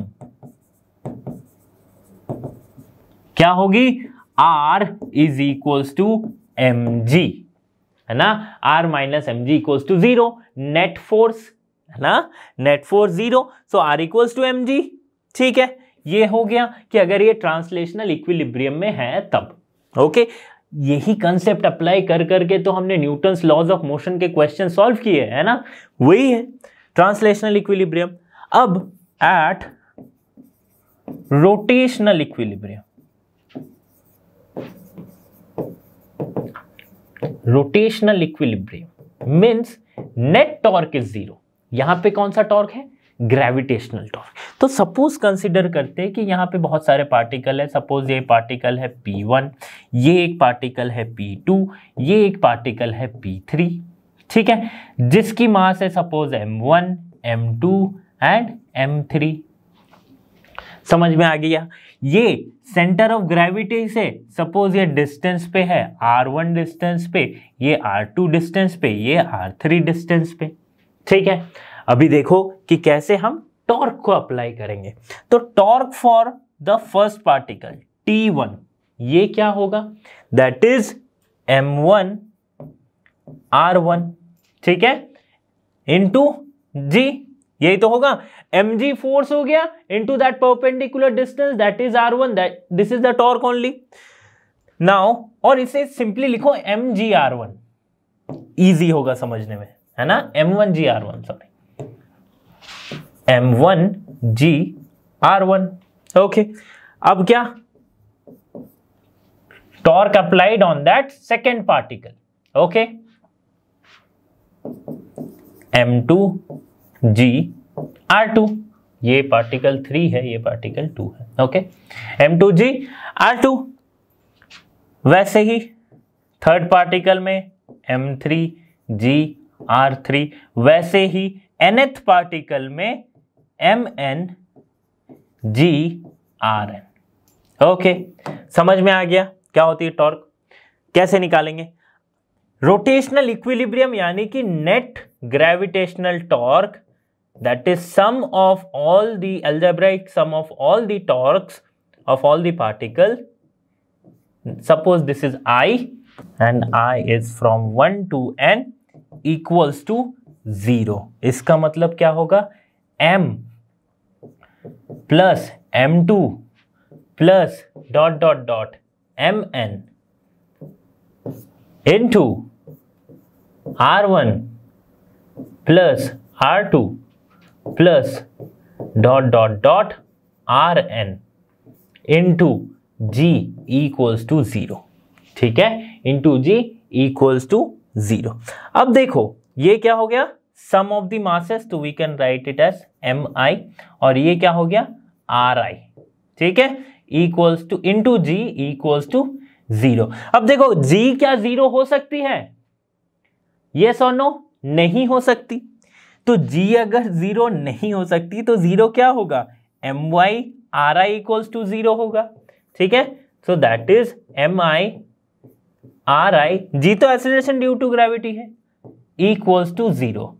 ये क्या सिमिलर लग रहा है किसी भी कंसेप्ट से जब हम पढ़ रहे थे कि Mi_Ri इक्वल टू 0 मतलब क्या, Mi_Ri इक्वल्स टू 0 मतलब centre of mass is coinciding with the origin, है ना।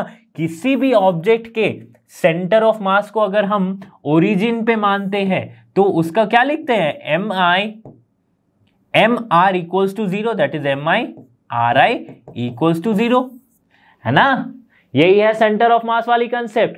तो इस केस में क्या समझ में आया, जो सेंटर ऑफ ग्रेविटी है वो सेंटर ऑफ मास से कोइंसाइड करती है। इसका मतलब सेंटर ऑफ मास और सेंटर ऑफ ग्रेविटी हम एक पॉइंट पे कंसीडर कर सकते हैं। मतलब जो मैं वो नोटबुक वाली एग्जांपल दिया था कि यहां पे मैं सेंटर ऑफ मास है, यहीं पे सेंटर ऑफ ग्रेविटी है, वो क्या है, सही है। बट क्या ऐसा हर वक्त पॉसिबल है, नहीं है कि सेंटर ऑफ मास और सेंटर ऑफ ग्रेविटी सेम हो। मैं एक्सप्लेन करता हूं।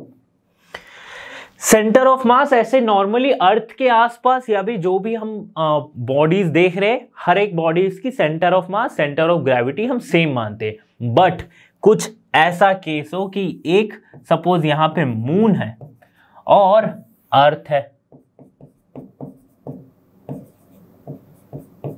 ठीक है, अर्थ से काफी दूर, मून से काफी दूर एक बॉडी है सपोज यहां पे, ठीक है, कोई एक बॉडी हम मान लेते हैं जिसकी सेंटर ऑफ मास क्या है, जहां सेंटर ऑफ मास क्या होते हैं, जहां पे सारा मास कंसेंट्रेटेड होता है। लेकिन यहां पे जी क्या होगी, जी तो चेंज हो जाएगी क्योंकि अर्थ के पास जी होती है 9.8 मीटर पर सेकेंड स्क्वायर। बट यहां पे एक ग्रेविटेशनल पुल इसके लिए भी होगा, एक ग्रेविटेशनल पुल इसके लिए भी होगा, है ना। तो यहां पे जो ग्रेविटेशनल एक्सीलरेशन है जी, वो क्या हो जाएगी, चेंज हो जाएगी, क्योंकि मून भी इसे खींचने वाला है with some acceleration of this, and earth भी इसे खींचने वाली है with some acceleration of E. तो जिसकी ग्रेविटेशनल पुल ज्यादा है, जिसकी उसी की तरफ उसकी एक्सीलरेशन होगी। तो इस केस में जो जी होगा वो क्या हो जाएगा, जीई माइनस जीएम। तो क्या हुआ, gravitational acceleration due to gravity that is g, वो क्या हो रही है, चेंज हो रही है। और अगर ये चेंज हो रही है तो सेंटर ऑफ ग्रेविटी क्या होगी, चेंज होगी। सेंटर ऑफ ग्रेविटी क्या होगी, चेंज होगी। तो इस केस में सेंटर ऑफ मास और सेंटर ऑफ ग्रेविटी सेम नहीं है, है ना। बाकी सारे केसेस में हम जो कंसीडर कर रहे थे कि centre of mass equals to centre of gravity, दोनों एक ही पॉइंट पे है तो वो बोल सकते, बट ऐसा अगर केस हुआ तो नहीं बोल सकते। ओके, आई होप कि आपको समझ आया होगा। इक्वेशंस ऑफ रोटेशनल मोशन, तो ये जो रोटेशनल मोशन के 3 इक्वेशंस है, एक्चुअली जनरली 3 इक्वेशंस है रोटेशनल मोशन के, ये एनालॉगस है ट्रांसलेशनल मोशन के इक्वेशन से। क्या थी ट्रांसलेशन मोशन में 3 equation? v equals to u plus a t, ये था s equals to u t plus half a t square, और क्या था v square equals to u square plus 2as, है ना। ट्रांसलेशन मोशन में ये सारे इक्वेशन थे। रोटेशनल मोशन में जो इक्वेशन होगी वो क्या है? वो है सिमिलर है, इसके एनालॉगस है, बट सिर्फ उसमें ये जो वेरिएबल्स है ये चेंज हो रहे हैं। जैसे यहाँ पे वेलोसिटी, रोटेशनल मोशन में हम क्या लेते हैं? एंगुलर वेलोसिटी, तो दैट इज ओमेगा। u क्या है? इनिशियल वेलोसिटी, तो ये हो जाएगी omega naught, plus a that is acceleration, यहाँ पे एंगुलर एक्सेलरेशन इनटू t। बस सिंपल सा फॉर्मूला है। s displacement, displacement rotational motion में क्या होती है? एंगुलर डिस्प्लेसमेंट, है ना, theta. So theta equals to omega naught t plus half alpha t square. वैसे ही दूसरा equation omega square equals to omega naught square plus 2 alpha theta. ठीक है, तो ये 3 इक्वेशंस है रोटेशनल मोशन के। स्टूडेंट्स, इस वीडियो में हमने कवर किया है part 2 of the concept from the chapter systems of particle and rotational motion. इस पर्टिकुलर वीडियो में हमने समझा है टॉर्क के बारे में, आगे हम समझेंगे मोमेंट ऑफ इनर्शिया के बारे में, और फिर हम बहुत सारे क्वेश्चन सॉल्व करेंगे। ओके, तो बने रहिए लर्नो हब के साथ, क्योंकि लर्नो हब फ्री है पर बेस्ट है। So thank you everyone, thanks for being here, have a great day.